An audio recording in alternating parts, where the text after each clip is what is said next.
আজি আমি এই উত্তৰ পূব ক্ষেত্ৰৰ সাংস্কৃতিক কেন্দ্ৰৰ গুৱাহাটীত স্থিত শিল্পগ্ৰামত আজি আমি এটা অনুষ্ঠান আৰম্ভ কৰিব লৈছোঁ।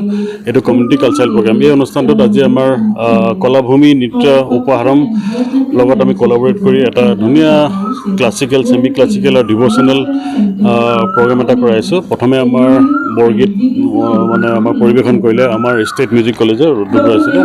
ইয়াৰ পিছতে আমাৰ মাজত মানে আমাৰ খুব মানে আমি সৌভাগ্য যে পদ্মশ্ৰী সংগীত নাটক একাডেমি এৱাৰ্ডী গুৰু ইন্দিৰা পি পি বৰা আৰু তেওঁ যি doctor Menaka P P Bora, তেওঁ নেশ্যনেল এৱাৰ্ডী উস্তাদ বিছমিল্লা খান, তেওঁলোকে ইয়াত পৰিৱেশন কৰিব, ভাৰত নাট্যম কৰিব, তাৰ উপৰিও আমাৰ সত্ৰীয়া পৰিৱেশন কৰিব আৰু ছেমি ক্লাছিকেল কিছুমান মানে ডান্সেছ পৰিৱেশন কৰিব। আজি ভাল লাগিছে যে আমাৰ আজি এইবাৰ আকৌ ছিজনটো আৰম্ভ হৈছে, আমাৰ ডান্স ছিজনটো।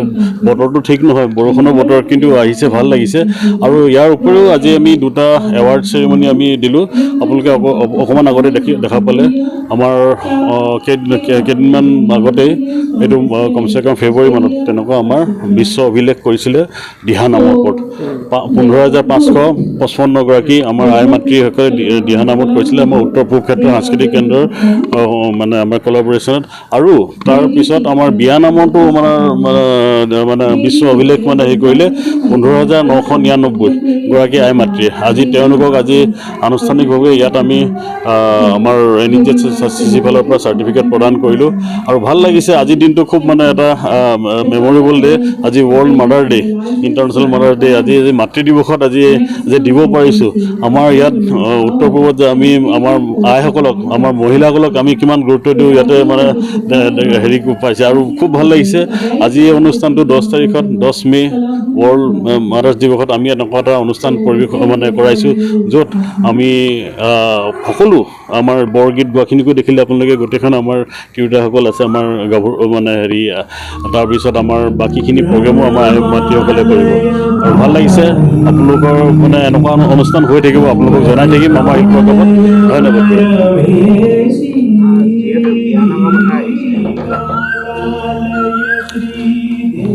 যিহেতু বিয়া নামৰ কথা আহিছে, বিয়াৰ নামৰ কথা যিহেতু ওলাইছে, হয় হয়, এটা বস্তু আমি দেখা পাই আছোঁ যে দিনক দিনে বিয়াৰ নামটো এতিয়া লুপ্ত হ'ব ধৰিছে। ইয়াক সংৰক্ষণৰ কাৰণে কিবা আপোনাৰ ব্যৱস্থা লৈছে নেকি? হয়, আমাৰ অসমতো আমাৰ কলা সংস্কৃতি বুলি ক'লে বহুতখিনি আছে। এতিয়া তেওঁলোক দিহানাম, আইনাম, বিয়ানাম, তাৰ উপৰিও আকৌ আমাৰ নিচুকনি কিছুমান গীত আছে। আমাৰ কেঁচুৱাক হোৱা মতে সেই নিচুকনি গীতবোৰ নাইকিয়া হৈ গৈছে। এতিয়াও তেওঁলোকৰ সেইবিলাক প্ৰচেষ্টা চলি আছে। আমাৰ NHCC ফালৰ পৰা তেওঁলোকক কৈছে যে আইনাম আৰু নিচুকনি গীত, আইনামৰ এইবিলাক নহ'লে নামবোৰ নাইকিয়া হৈ যায়। মডাৰ্ণাইজেশ্যন হৈ আছে। আজিকালি নতুন প্ৰজন্মই বিভিন্ন ধৰণৰ আমাৰ কলা সংগীতৰ লগত ব্যস্ত হৈ গৈছে, কিন্তু আমাৰ পৰম্পৰা বস্তুখিনি এৰিব নালাগিব।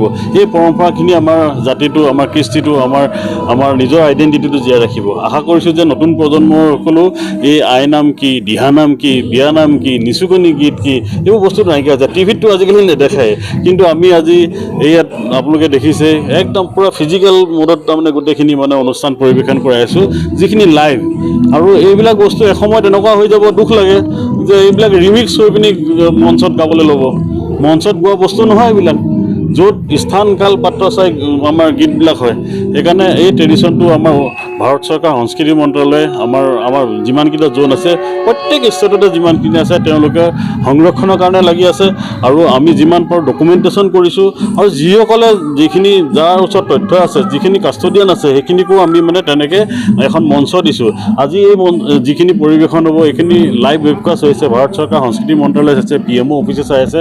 আমি কি কৰি আছোঁ সেইটো যাতে ৰাইজেও গম পাওক, ভাৰত চৰকাৰেও গম পাওক, আৰু আমাৰ পৰম্পৰাখিনি আমাৰ খালি অসমতে নহয়, বিশ্বতে বিয়পি পৰক, আৰু বিশ্বৰ ৰাইজেও গম পাওক যে অসমত কিমান চহকী আমাৰ কলা সংস্কৃতি। ঠিক আছে। With her remarkable leadership, Omiya Kolita Neog ma'am has organized a historic cultural event on 2nd February 2026 at Jerenga Pothar, Shibosagar, Assam. Under her visionary guidance, a record number of 15,555. Yes, it's a big number. 15,555 women collectively performed Dihanam continuously for 40 minutes. This was registered by Worldwide Book of Records.